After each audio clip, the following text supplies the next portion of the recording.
Coach, o Aguirre levantou um ponto e eu me lembrei de uma conversa que eu tive hoje com uma fonte lá no Supremo Tribunal Federal, um jurista, que é o seguinte: quando se começou essa investigação, se imaginava que se teria que enquadrar Bolsonaro naquela mesma tese do domínio do fato, que surgiu na época do mensalão.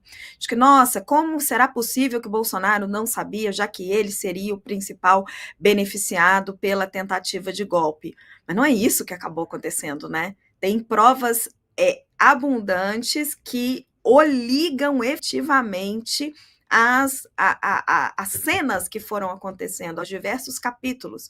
Ele estava na reunião com os comandantes militares, depois ele estava em diversas ocasiões, agora aparece essa mensagem citada pelo Gonê entre o Mauro Fernandes e o Cid.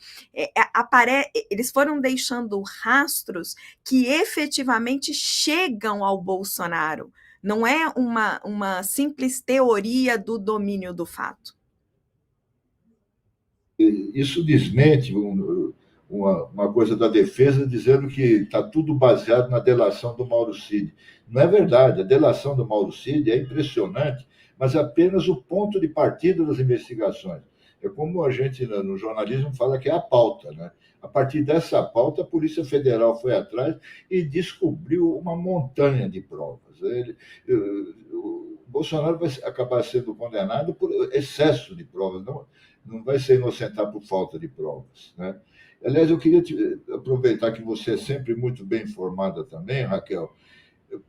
Baseado em que a defesa agora está pedindo anulação da delação do Mauro Cid? Você vê que, entre outras coisas, a Polícia Federal descobriu até o discurso da vitória do golpe que o Bolsonaro preparou. Quer dizer, até isso ele chegou, ele pensou em tudo, planejou tudo. Foi encontrado na sala dele, na sede do PL, o discurso da vitória do golpe, justificando o golpe, né? O que a defesa pode alegar para pedir anulação do depoimento, da delação do Mauro Cid? Vou jogar essa para o Aguirre. Deixa eu perguntar para você. Aguirre, você tem ideia do que eles podem alegar? Doutor Vilardi não deixou claro ali, né?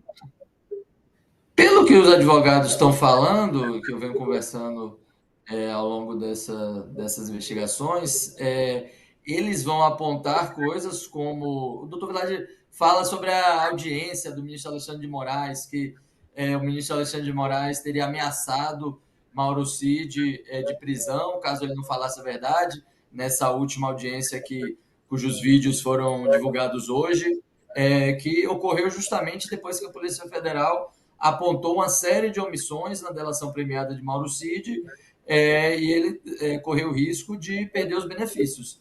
Então, a audiência foi presidida pelo próprio ministro Alexandre de Moraes, o ministro interrogou pessoalmente Mauro Cid, e Cid contou, deu diversos detalhes novos sobre o envolvimento de militares e do general Braga Neto nesses fatos que ele realmente não tinha contado antes. Eu já vi também um pedido da defesa de Braga Neto, que é o advogado José Luiz de Oliveira Lima, o doutor Juca, como é conhecido. Ele chegou a entrar com um pedido também já de anulação, questionando a delação premiada de Mauro Cid, questionando justamente essa série de mudanças de versões desde que ele fez a delação dele em setembro de 2023 até agora. E, de fato, essas mudanças foram problemáticas. Ele, inclusive, chegou a ser preso novamente ao longo da sua delação por causa do vazamento de áudios que ele dizia ter sido pressionado. Ele colocava em dúvida a voluntariedade da sua delação, que é um pressuposto básico.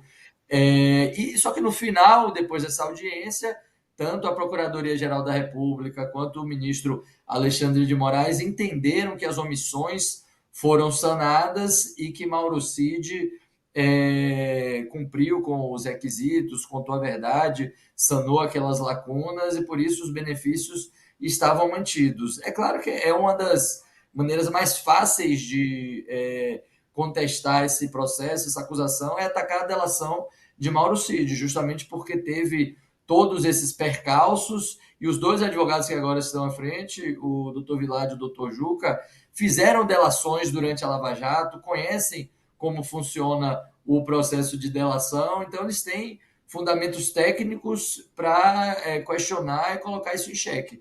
Mas depois dessa última audiência, depois dessas questões sanadas, eu acho difícil ter alguma consequência para Mauro Cid, mas mesmo se houvesse uma anulação da delação, as provas estariam mantidas, o que aconteceria seria a perda dos benefícios para Cid, mas isso não resultaria em um alívio da pena, na inocência dos acusados. Eu não acredito que, se a delação de Cid fosse anulada, isso traria benefícios jurídicos para os acusados, porque tem muitas provas independentes que corroboram o que Cid fala em sua delação.